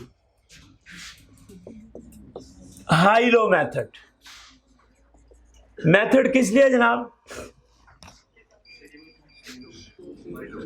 To separate fix and variable element, variable cost from semi variable cost. आप समझ लो, अगर आपको ये दो तीन चीजें समझ में आ गई तो आपको अभी मैं अगर कॉस्ट का पेपर दे दूं ना तो आप 15-20 नंबर किसी ना किसी तरह ग्रैब कर जाओगे। अगर ये चीजें समझ में आ गई, वेरिएबल क्या, फिक्स क्या, बिहेवियर क्या और सेमी वेरिएबल का बिहेवियर क्या, बहुत हद तक कॉस्ट का सारा ही पेपर इसके ऊपर बेस करता है। मुख्तलिफ एंगल से चला जाता है, लेकिन मेजर चीज जो आपकी कॉस्ट में, the core area of cost is fix, variable, their behaviours. और फिर ये लो जी, हाई लो मेथड बड़ा आसान है। इसमें वो कहता है कि वेरिएबल एलिमेंट जो होता है ना वो प्रोडक्शन के हाई होने से हाई हो जाएगा। Do you agree?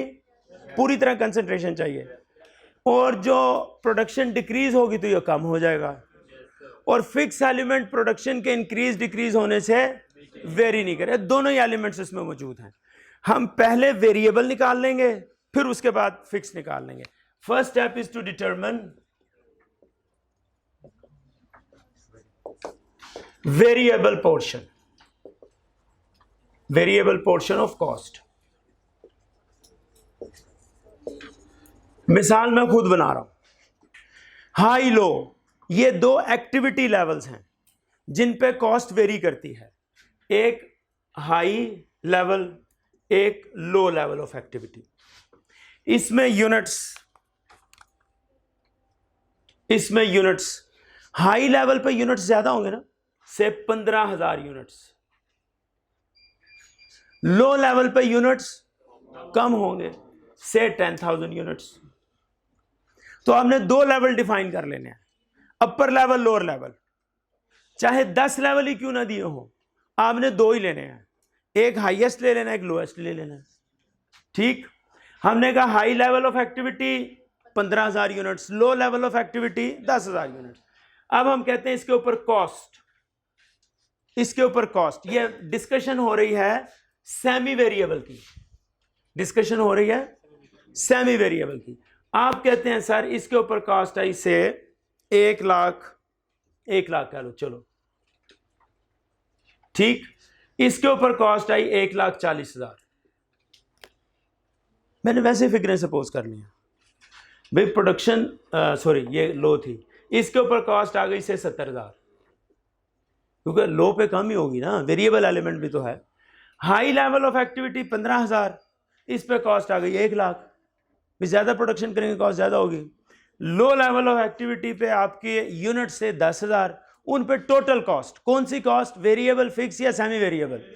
Semi variable. ये कॉस्ट आपकी आ गई 70,000। अब वो ये कहता है कॉस्ट चेंज हो रही है या नहीं हो रही?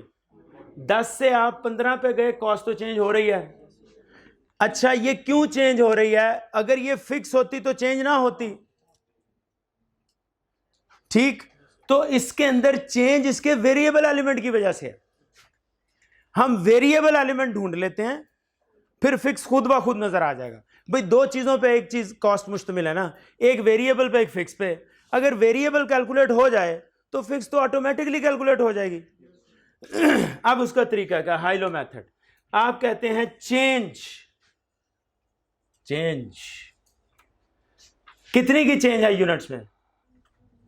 5,000 की। कॉस्ट में कितने की चेंज है? 30,000 की। कॉस्ट में चेंज है 30,000 की। ये चेंज किसकी वजह से आई होगी? वेरिएबल पोर्शन की वजह से आई होगी ना, फिक्स की वजह से तो चेंज नहीं आ सकती। अब जितना मर्जी प्रोडक्शन लेवल कम या ज्यादा कर दो, ये चेंज एक्चुअली वेरिएबल एलिमेंट की वजह से। अब आपने कहा रेट ऑफ चेंज, आपने कहा change in cost divided by change in activity या वॉल्यूम। एक्टिविटी या वॉल्यूम। चेंज इन कॉस्ट कितनी है? 30,000। चेंज इन एक्टिविटी कितनी है? 5,000। तो ये आ गया ₹6 पर यूनिट। ₹6 per unit. ये आपका आ गया वेरिएबल पोर्शन, क्योंकि जो चेंज है ना 30,000 की, वो वेरिएबल की वजह से है, वो फिक्स की वजह से नहीं है। जो चेंज है 30,000 की, वो वेरिएबल की वजह से है, वो फिक्स की वजह से नहीं है।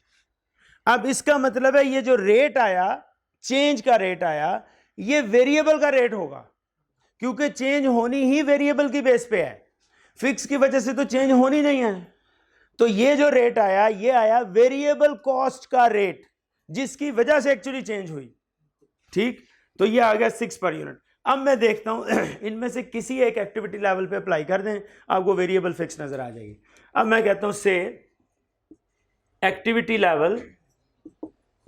लेवल है आपका 15,000 यूनिट्स।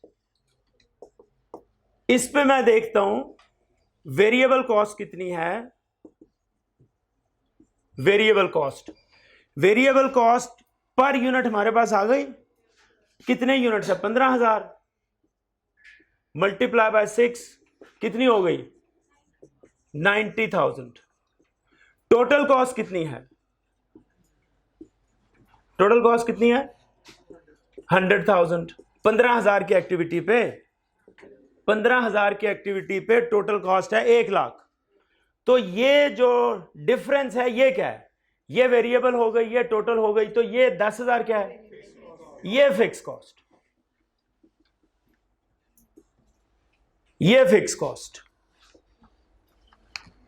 बात समझ आ गई? हमने कहा जनाब सबसे पहले आपने ये 2 लेवल्स हैं, ये सेमी वेरिएबल कॉस्ट की बात हो रही है, इसमें से हम निकालना चाहते हैं वेरिएबल अलहदा, फिक्स अलहदा, ठीक। क्योंकि कॉस्टें 2 ही हैं, या वेरिएबल या फिक्स, या मिक्स हो रही हैं, वाला अलहदा कर दें। तो हमने कहा ये एक मेथड है हाई लो मेथड। मुख्तलिफ एक्टिविटी के लेवल दिए, इस पे कॉस्ट बिहेवियर डिफरेंट होंगे। फिक्स अपने बिहेवियर के साथ चलेगी, वेरिएबल अपने बिहेवियर के साथ चलेगी। वेरिएबल ने इंक्रीज डिक्रीज करना है चेंज इन एक्टिविटी के साथ, फिक्स ने नहीं करना, ठीक है बात। हमने कहा जनाब इन दोनों को ले लीजिए, ये 1 लाख और ये 70,000। तो इसमें चेंज देखिए, आपने कहा 5,000 यूनिट का चेंज आया और कॉस्ट में चेंज आ गया 30,000 का। ये जो चेंज है ये वेरिएबल फैक्टर की वजह से है, ये फिक्स फैक्टर की वजह से नहीं है। फिक्स फैक्टर ने तो चेंज होना ही नहीं। ठीक, हमने कहा चलो अगर हम रेट ऑफ चेंज निकाल लें ना तो एक्चुअली ये वेरिएबल कॉस्ट का पर यूनिट रेट है। आपने कहा चेंज इन कॉस्ट है 30,000, चेंज इन वॉल्यूम है 5,000, तो एक यूनिट के ऊपर चेंज है 6 की, तो चेंज वेरिएबल ही होती है। तो आपने कहा 6 की अगर चेंज है तो चलो मैं इसको इस पे अप्लाई करता हूँ, फिर इस पे भी अप्लाई कर दूंगा। अभी एक्टिविटी लेवल 15,000, वेरिएबल का रेट आ गया 6 रुपये। आपने कहा वेरिएबल कॉस्ट 15,000 ज़रब 6 तो वो आपका आ गया 90,000। आपने कहा टोटल कॉस्ट होती है हमारी 1 लाख। अब इस 1 लाख में से 90 वेरिएबल निकाल दें तो बाकी का जो पोर्शन है वो फिक्स, क्योंकि 2 ही फीचर है ना इसके, एक वेरिएबल एक फिक्स है। तो हमने कहा जी 10,000 फिक्स कॉस्ट है। अब हम इसको दूसरे लेवल पे टेस्ट करते हैं। अब मैं इसको दूसरे लेवल पर टेस्ट कर रहा हूं, यहां से नजर आ रहा है? अच्छा जी, हमने कहा एक्टिविटी लेवल आप कौन सा, एक्टिविटी लेवल 10,000 यूनिट्स, 10,000 यूनिट्स। पहले था 15,000 यूनिट्स, अब है 10,000 यूनिट्स। तो इसका फीचर नहीं चेंज होना है, वेरिएबल का रेट भी वही रहना चाहिए और फिक्स भी उतनी आनी चाहिए।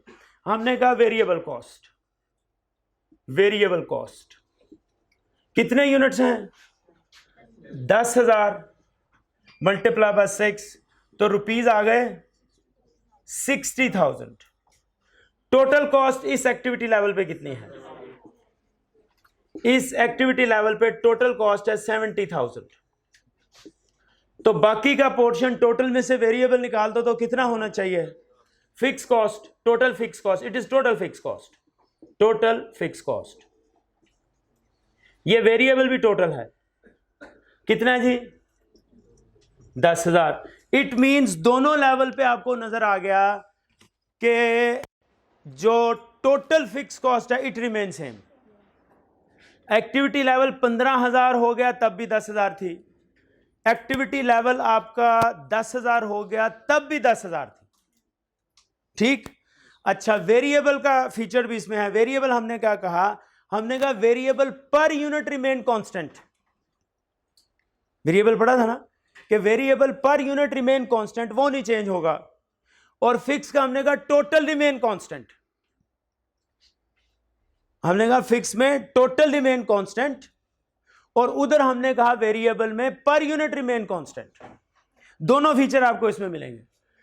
टोटल फिक्स कॉस्ट कह लें, फिक्स कॉस्ट का वो बिहेवियर शो कर रही है कि total remain constant 10,000 over 10,000 units, 10,000 over 15,000 units, और per unit variable cost remain constant. 15,000 unit बनाए तो 6 रुपए पर यूनिट 90,000, और 15,000 की जगह 10,000 बना लिए तो पर यूनिट रिमेन 6, पर यूनिट रिमेन 6, तो उसको आपने किया तो वो 60,000। तो दोनों ही फीचर इसमें आ गए। जो आपकी डायग्राम्स यहाँ पे बनी हुई है ना, वो 2 फीचर्स के एतबार से बनी हुई है जो बुक में बनी हुई है। कि फिक्स का एक बिहेवियर जो मेजर बिहेवियर है कि fix cost total remain same, ये ग्राफ आपकी बुक में जो बना हुआ है, fix cost total remain same, और per unit cost per unit remain same, same के एतबार से बना हुआ है। इधर total fix cost remain same regardless of activity. Okay, अच्छा, और वेरिएबल का फीचर क्या है कि variable remain same per unit. दोनों फीचर्स आपको यहां पर नजर आ रहे हैं। ठीक है, तो सेमी वेरिएबल ये जहां पर सवाल में आती है ना, ये थोड़ा सा परेशान करती है, लेकिन ये इतनी परेशानी वाली है बात कोई नहीं। देखिए सिंपल फार्मूला है, अगर आप मैट्रिक के बच्चे को भी कहें ना कि ये मैथ का एक सिंपल सा क्वेश्चन है तो बड़ा खुश होकर ये सवाल कर देगा। आपने कहा जी तरीका उसका ये है, सेमी फिक्स या सेमी वेरिएबल दी हो ना तो ये अलग से कोई कॉस्ट नहीं है। Semi variable cost, semi fix cost in it self is not an separate exclusive type of cost. ये बात मेरी जहन में रखना, कॉस्ट बिहेवियर्स पढ़ रहे हैं तो बिहेवियर्स में सेमी वेरिएबल और semi fix cost exclusive cost नहीं है। It is a composite blend of fix and variable.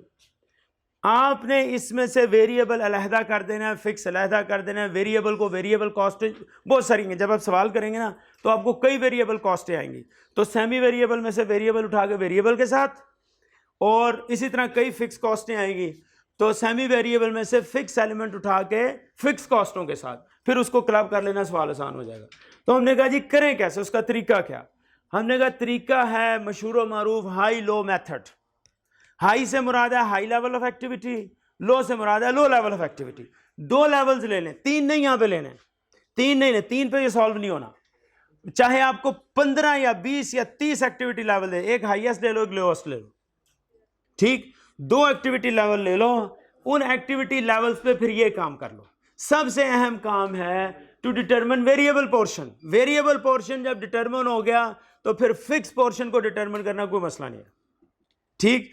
दो एक्टिविटी लेवल लिए, इन एक्टिविटीज पे यूनिट्स भी ले लो, उनकी कॉस्ट भी ले लो, फिर इसके अंदर से मेन स्टेप है चेंज को देखो। ये 5000 यूनिट की चेंज, ये 30,000 यूनिट की, ये 30,000 रुपीज़ की चेंज, फिर चेंज का रेट देख लो। आपने कहा कॉस्ट को change in cost divided by change in activity, 30,000 divide by 5,000, ये जो रेट आया चेंज, ये सिर्फ और सिर्फ किस कॉस्ट की वजह से चेंज होनी है? वेरिएबल। फिक्स की वजह से तो चेंज होनी नहीं चाहिए, क्योंकि फिक्स खुद भी नहीं चेंज होगी, ठीक। तो हमने कहा ये जो 6 रुपीज़ आया ये चेंज वेरिएबल एलिमेंट की वजह से है। तो हमने कहा चलो जी चेक करते हैं। अभी वेरिएबल का फीचर है पर यूनिट कांस्टेंट रहेगी, फिक्स का फीचर है टोटल कांस्टेंट रहेगी। हम दोनों फीचर्स को इसमें टेस्ट कर लेते हैं। तो हमने कहा जी एक एक्टिविटी पे लगाया आपने एक्टिविटी लेवल 15,000, हमने कहा चेक करिए variable cost 15,000 unit, 6 per unit के एतबार से कम्स टू 90,000। टोटल कॉस्ट जो आपको गिवन है क्वेश्चन के अंदर वो है 100,000, आपने उसको इसमें से माइनस किया, दैट कम्स टू 10,000। ये फिक्स का फीचर हो गया। अब ये हर एक्टिविटी लेवल पे सेम रहेगा। Let's see by applying it to next activity level. Activity level 10,000, variable cost 10,000 multiplied by 6 remains same, per unit of variable cost does not change, that remains same, it is 60,000। total cost given in the question is 70,000, इसका जो हमने net किया तो 10,000 is fixed cost। अब आपने simple ये करना है, जब आपका बड़ा सवाल आएगा तो आपने वेरिएबल 6 को वेरिएबल में ले जाना है, फिक्स 10 को फिक्स में ले जाना है, फिर उसके बाद उसकी जो भी डिमांड होगी क्वेश्चन की उसके मुताबिक हम करेंगे। तो ये मैं फिर आपको दोहरा दूं कि ये आपकी कॉस्ट अकाउंटिंग का सबसे अहम टॉपिक आज डिस्कस हुआ, और आपको महसूस हो जाएगा कि जितने मर्जी आपके चैप्टर्स बदल जाएं ये आपके साथ साथ रहेगा, या वो वेरिएबल होगा या वो फिक्स होगा। और अगर सेमी वेरिएबल सेमी फिक्स हुआ तो उसको हमने सेपरेट करना है, वेरिएबल अलग फिक्स अलग। समझने कॉस्ट अकाउंटिंग का बहुत अहम एरिया आपको ग्रैब हो गया, अल्लाह के फजल से हो गया। अल्हम्दुलिल्लाह, यू मस्ट से अल्हम्दुलिल्लाह लाउडली, ठीक है जी। तो जी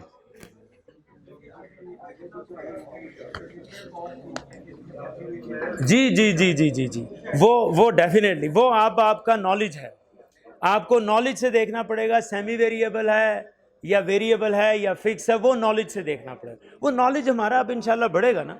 तो ये एरिया समझ में आ गया भाई? अच्छा, मैं I want to see the raised hands. Variable cost के दो फीचर्स सबको समझ में आ गए? जरा raise your hand, raise your hand. नहीं समझा? आया तो हाथ बेटे खड़ा करो ना। अच्छा, वेरिएबल के दो फीचर बताओ, जल्दी से कंक्लूड कर रहे हैं, ऊंची बताना है सब ने।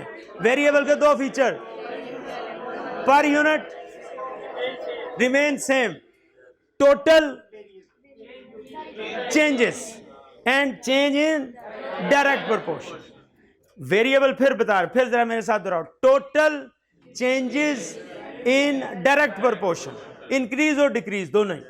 अच्छा, per unit variable remain same, ये वेरिएबल के दोनों फीचर हो गए। अब हम आते हैं फिक्स के फीचर की तरफ। टोटल फिक्स कॉस्ट, सब बोले total fix cost, total fix cost and पर unit fix cost changes, but the change is not direct, inverse, inverse, वो डिक्रीज तो ये इंक्रीज, वो इंक्रीज तो ये डिक्रीज, वो पूरी समझ में आ गई। और सेमी वेरिएबल के अंदर कौन सी दो कास्टें हैं? ऊंची ऊंची, जरा ऊंची, अभी रोजे कल से हैं भाई, कौन से हैं यार? बहुत ही लगा अभी से रोजों की प्रैक्टिस शुरू हो गई। आई एम प्लीज्ड, लेकिन I want a full grudge voice. हाँ जी, फिक्स कॉस्ट, वेरिएबल कॉस्ट, क्या करेंगे? वेरिएबल और फिक्स को सेपरेट करेंगे। मेथड कौन सा होगा? High low method. High low method में कौन सी दो चीजों पे वर्किंग होगी? High units and high cost, low units low cost. इसमें कैलकुलेट क्या करेंगे? चेंज का रेट। ये चेंज का रेट किस कॉस्ट का रेट होगा? वेरिएबल का। ये जो वेरिएबल का रेट आया, इसको हम यूनिट्स के साथ मल्टीप्लाई करके कौन सी कॉस्ट निकालेंगे? Total variable cost. इसको फिर किस में से माइनस करेंगे? टोटल कॉस्ट में से। ये जो बैलेंस बचा, ये क्या बचा? Fix cost. बस सवाल खत्म। आप ये समझें कि आपको यकीन मानिए अब कॉस्ट की रूट्स मजबूती से हाथ में आ गई। अभी रूट टू फ्रूट चलना है हमें भी, अभी बहुत सारी स्टेजेस हैं, लेकिन अगर जड़ आपके हाथ में आ गई ना, फिर rest of things are easy. अच्छा,